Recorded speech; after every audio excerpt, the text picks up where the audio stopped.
Look at this tactic. Now, it might look like a normal team defending, but it was so defensive that it was named anti-football.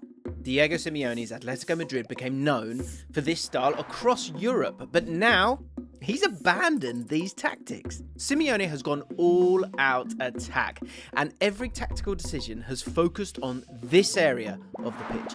Each single player focuses on attacking the final third, no matter what position they play. It's so un-Simeone-esque. Is that a word? It is now. And they're able to break down the strongest of defences, but are also deadly on the counter-attack. Make that make sense. Now, using this tactic, Atletico have broken their record for most wins in a row and are now challenging the entire establishment of Spanish football. So how exactly has Europe's most defensive manager created such a dangerous attack?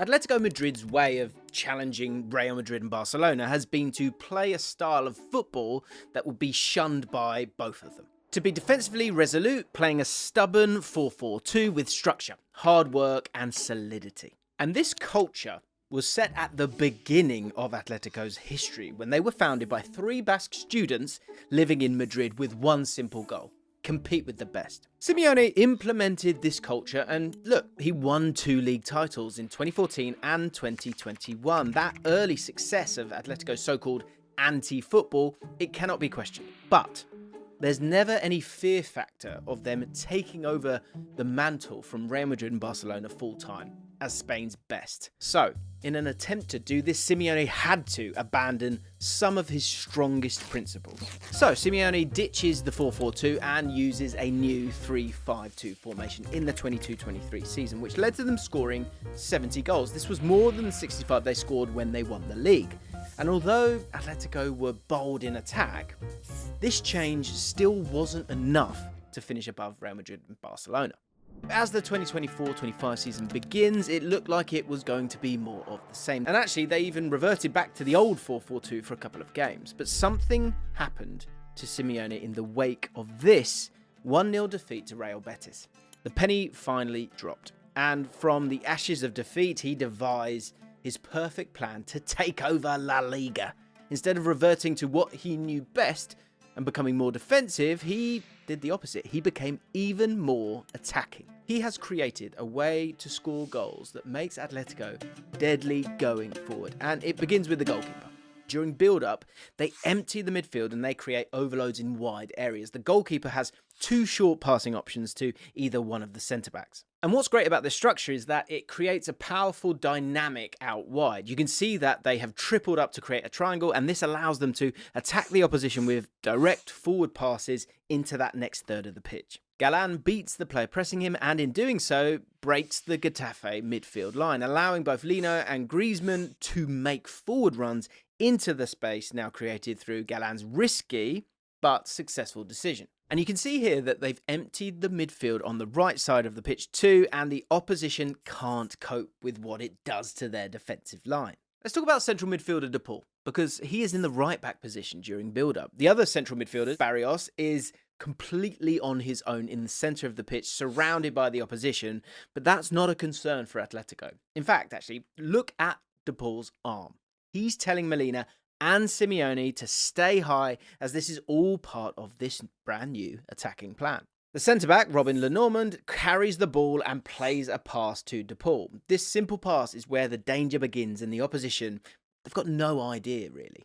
Because before the pass has even arrived at De Paul's feet, Griezmann is already checking the space in behind the defence, and that's where the danger is. By the way, the movement and the amount of scanning from Griezmann in this moment is just, it's everything that Griezmann is. Oh, it's such a joy to watch. Atletico overloaded the wide areas, and this one movement has completely dismantled the opposition defence. Griezmann's free roll, it allows him to move into the most threatening areas, and now the opposition, they don't know who to mark. It's the best use of Griezmann. And they've committed so many players forward, and with their direct passes into the final third, it makes this new attack just so strong. It's these tactics that have also made them deadly on the counter-attack, which they proved against the perfect opposition in Barcelona. So the ball gets played out wide to De Paul, and Barcelona play an offside trap, which of course they always do, and it slows him down. So Barcelona think the immediate danger is gone. But this is where Simeone's instructions to his wide players, and in particular the fullbacks, come into action.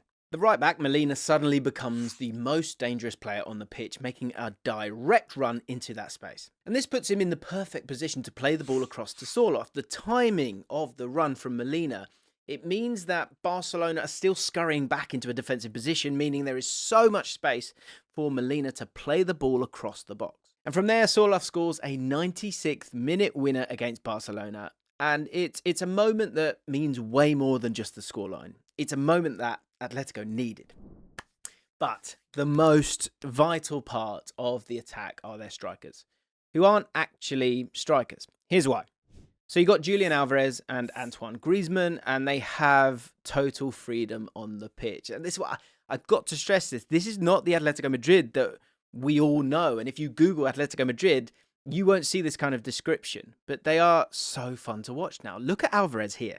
Atletico have the opposition pinned back, but there's little space for him to make a run in behind due to the defensive line. So he drops into this little pocket of space. The ball is switched to Lino on the left, and the defence is concerned about the attacking movement from their left back, Galán. This causes the defence to drop even deeper. And look, a normal striker would work his way into the box, but Alvarez, he just stays still for a split second. And instead of having to move into space, he actually waits for the space to be made for him. And standing still, it gives him the perfect opportunity to take a shot in which he scores. His clever movement, it's a rare skill which can often mean the difference in matches for them. But I've got to say, Griezmann's role as a full striker is unparalleled to any other player on the planet. And despite Griezmann not being a midfielder, the evacuation of the midfield wouldn't work without him due to how often he bails out his teammates in possession. Atleti are building up in their usual fashion here, with 5 players in attack, 4 of them attempting to be on the last line of defence. Now, the problem here is that Barcelona's number 5, Inigo Martinez, is aware of the run being made on the right, and he instructs his teammates to cover the depth. This makes the pass significantly more difficult for Atleti to pull off, but Griezmann is already one step ahead. I can't not smile when I'm talking about him, because he's just wicked.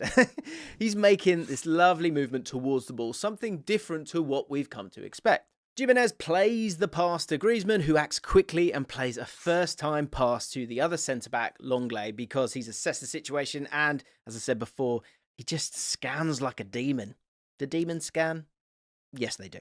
So Griezmann is asking for the ball here. However, he doesn't want it right this second. He's always ahead of everyone on the pitch. And what he's doing is signalling to his teammates that he's dropping deeper and deeper.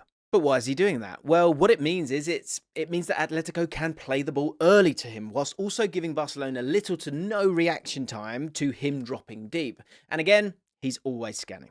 And it's that scan that allows him to play a first-time pass out wide to the already on-rushing Galán. These types of passes will never get categorised in the same way as a goal or an assist, but in 2025, they arguably hold just as much value for Atleti. Griezmann is their secret weapon in allowing them to change and alter passing lanes, whilst also ensuring that they are significantly more press-proof. And this is where we see the uniqueness of Griezmann. Despite being a crucial tool in beating opposition presses, he's also one of their finest attacking tools. When Atleti do have bodies in midfield, he knows that he doesn't need to drop into deeper positions to clog it all up. Instead, he stays high, and he does here, working in the blind spot of the Sevilla centre-back. So before the pass has been played, Griezmann, and he does this a lot, he turns away from the ball. Now, this is very rare because despite being 40 yards away from the goal, he's already scanning to check the positioning of the goalkeeper, which then allows him to make the right decision when it comes to which finish he should apply. He sees the goalkeeper out of position, takes the shot early, and only needs 2 touches to score. One to settle the ball with his left, and then the other to fire home early with his right. By Simeone abandoning his principles and going all-out attack, Atletico set a new club record of 14 wins in a row. Real Madrid and Barcelona's worst fears are coming true. They're being challenged by the argumentative, abrasive, all-out attack style of Atleti.